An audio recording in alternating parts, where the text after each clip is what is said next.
کچھ جمعے کے خطبوں کے بارے میں سوالات ہیں کہ آیا جمعے کا خطبہ اردو میں دیا جا سکتا ہے یا نہیں۔ خطبہ دینے کا مقصد ہے کہ مسلمان اپنے دینی مسائل اور دین کے مقاصد سے آگاہی حاصل کریں۔ خطبہ عربی میں ہوتا ہے اور ہمارے ملک میں اکثریت لوگوں کی عربی بالکل نہیں جانتی، چنانچہ اکثریت اس کی غرض و غایت ہی نہیں سمجھتی۔ ہم آپ سے تعاون کا مستقل ارادہ رکھتے ہیں تاہم ہم کو مزید دینی مسائل سمجھنے میں حاصل ہو تاکہ ہم کو مزید دینی مسائل سمجھنے میں آسانی حاصل ہو،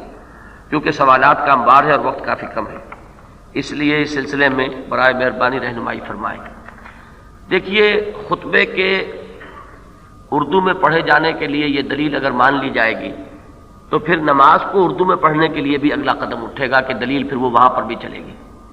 اس کے برعکس میں یہ سمجھتا ہوں کہ اس دلیل کو آپ ریورس ڈائریکشن میں لیں۔ وہ یہ ہے کہ جس طرح نماز ہم عربی میں پڑھتے ہیں اور ہماری کوشش ہونی چاہیے کہ زیادہ سے زیادہ لوگوں کو ایجوکیٹ کریں کہ وہ نماز کا مفہوم جانتے ہوں، اسی طریقے سے خطبہ بھی عربی میں ہو، لیکن آپ اس کی مہم چلائیں اپنے معاشرے کے اندر کہ زیادہ سے زیادہ لوگ عربی سیکھیں اور خطبے کو سمجھیں۔ البتہ جب تک یہ شکل نہیں ہوتی، ما لا یدرک کلہ لا یترک کلہ کا اصول ہے کہ ایک چیز اگر بتمام و کمال آپ کو حاصل نہیں ہوتی تو جتنا بھی آپ کر سکیں اتنا تو حاصل کیجئے۔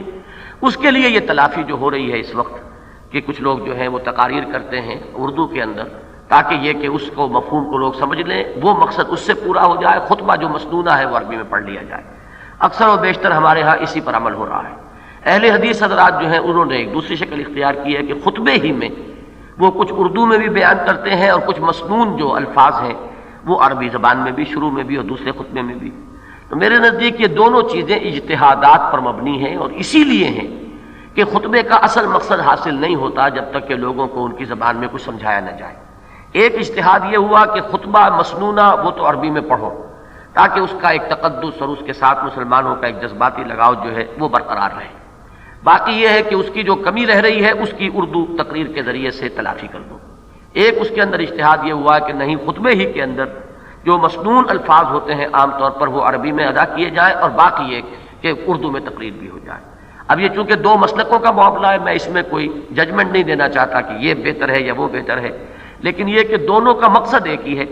کہ جب تک کہ لوگ عربی زبان سے اتنے واقف نہیں ہو جاتے کہ وہ براہ راست عربی خطبے کو سمجھ سکیں، اس وقت تک کچھ نہ کچھ ان تک فہم پہنچانے کی ایک کوشش ہے۔ میں اس میں اضافہ یہ کر رہا ہوں کہ آپ اس کے ساتھ ایک زوردار مہم چلائیں کہ عربی زبان جو ہے لوگ سیکھیں اور ان کے اندر یہ صلاحیت پیدا ہو جائے کہ یہ جو ہماری بنیادی دینی عبادات ہیں ان کی روح جو ہے وہ اس سے فوری طور پر ان کی ایک جو ہے واقفیت ہوتی چلی جایا کرے۔ جب وہ بات اپنی زبان سے نکال رہے ہوں، نماز میں اپنی زبان سے پڑھ رہے ہیں اور خطبے میں وہ سن رہے ہیں، تو ساتھ ہی ساتھ اس کا مفہوم بھی ان کے سمجھ میں آ جائے۔